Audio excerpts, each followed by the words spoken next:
On top of being the CEO of Water in Oxford, he's also a VC at Seedstarsworld and is the Vice Head of Entrepreneurship at the Indonesian Chamber of Commerce. Ladies and gentlemen, please welcome my good friend, Wempy Dyocta Koto.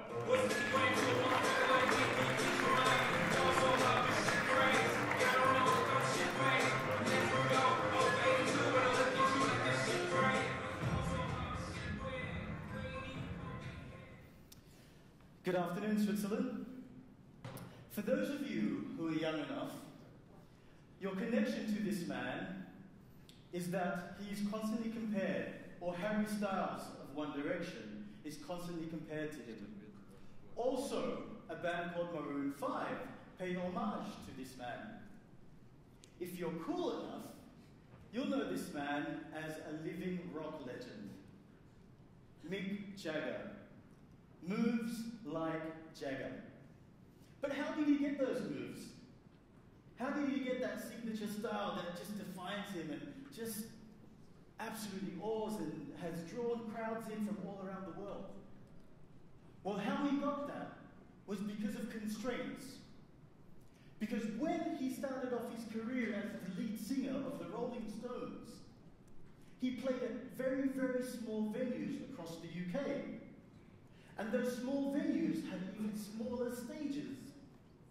And once you loaded the drum kit, and once you loaded the guitar and the keyboard as well as the band, the stage suddenly became even smaller.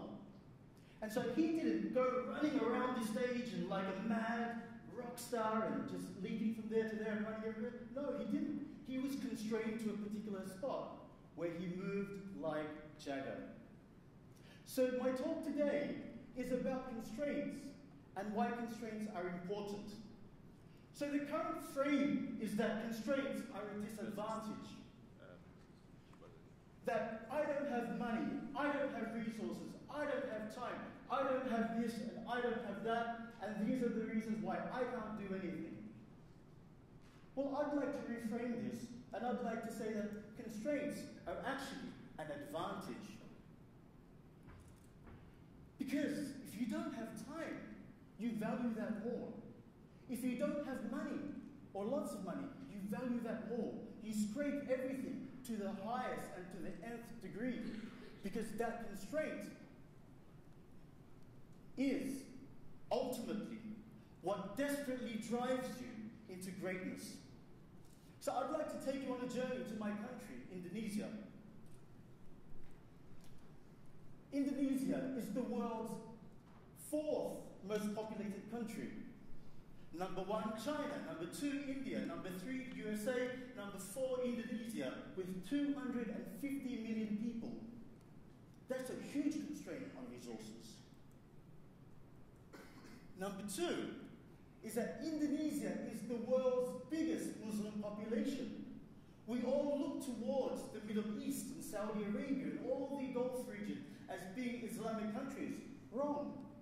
Indonesia is the world's biggest Muslim country, with 90% of the population being Muslims.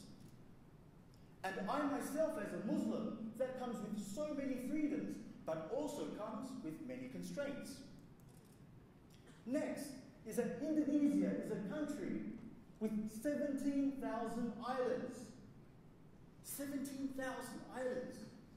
That in itself is a gift, but also a constraint. How do you build infrastructure? How do you change the country? How do you drive economics in a country with 17,000 islands? Unlike a nation such as Switzerland, that is all compact and quite beautifully packaged, so everything can run so efficiently and perfectly well. And then Indonesia also has 580 languages. How do you deal with that? That's a gift, but also a huge constraint. I myself, I speak 2 Indonesian languages, which is Bahasa Indonesia, which is the common national language, as well as Bahasa Minang, which is my local dialect from my village of Padang Panjang in Indonesia. Also, Indonesia is a young nation. We are only 70 years young. We only gained independence from the Dutch 70 years ago. we're still trying to figure out our own country. We're trying to figure out our own problems. We don't understand. We are nationalists, we love our country, but we're still trying to figure it out. And our population is opposite to many emerging market populations where we have huge young citizens. Also, another huge constraint is that Indonesia rests in the Pacific Ring of Fire, where volcanoes, bang, are just a standard occurrence. Earthquakes, tsunamis, unfortunately, these happen in our country. We cannot really predict what's going to happen tomorrow. Beauty, and beautiful as it may be, but that is also a huge constraint and a huge burden. On a good day in Jakarta, welcome. And this is what I see every day in Jakarta. Traffic as heavy as that. On a bad day in Jakarta, but frequently also, the city is submerged in a flood. This here is the main circle called Bundaran Hi in Jakarta, and the city is submerged in water.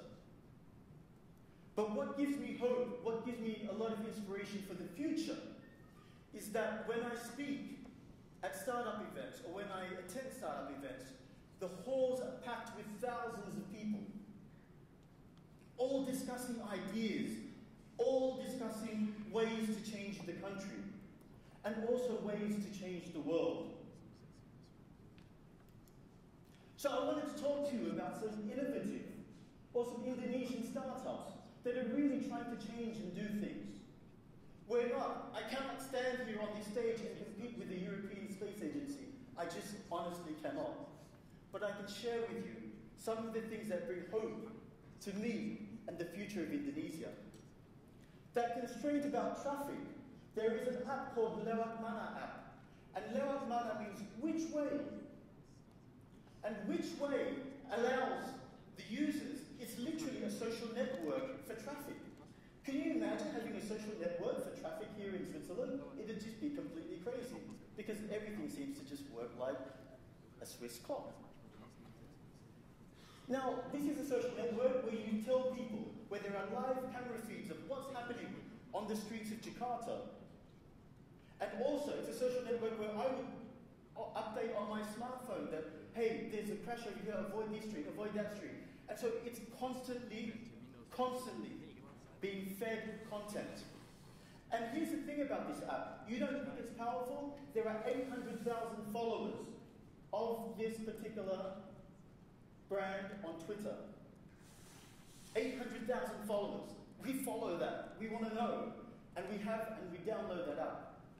Next of all, because traffic is so gridlocked in Jakarta, well, what I often do is I tell my driver, if we're completely gridlocked in Jakarta, I tell my driver, stop. I'm going to get on an object, which is a motorbike. And so I jump out of the car, and I get on the app, and then I get a motorbike that comes straight to me and picks me up and takes me to where I need to go. Because through the gridlock and through the tightness of the traffic, there are opportunities for a bike to go through and weave through. And that's what Gojek is. So Gojek is a startup that is just all about you urgently calling a bike. And then there is another startup called 8 Villages. And 8 Villages is a wonderful way to connect all of the constraints of Indonesia's islands, where our farmers and agricultural and the people that work in agriculture, where they live all around the country, are fed information about harvest, about weather, about all these different conditions that govern how they function and live every day. It provides them with vital information. But it also connects brands such as Bayer to these farmers and allows them to market and sell particular products that they feel will be of benefit to these rural farmers, all on their feature phones and smartphone devices. Also, there is another startup called iGrow. And what iGrow does is that you and I now, we can buy a seed. We can buy a seed and plant it. Well, we don't plant it, but we go into iGrow and we purchase the seed that we want to buy. Do you want to buy papaya seed? Do you want to buy durian seed? Do you want to buy longan seed, rambutan seed? What fruit do you want to buy? And when you purchase that seed, and how many do you want to buy? Then you can actually pick where do you want to plant your seeds. And from there, then that papaya tree will grow according to which farm you choose to grow it.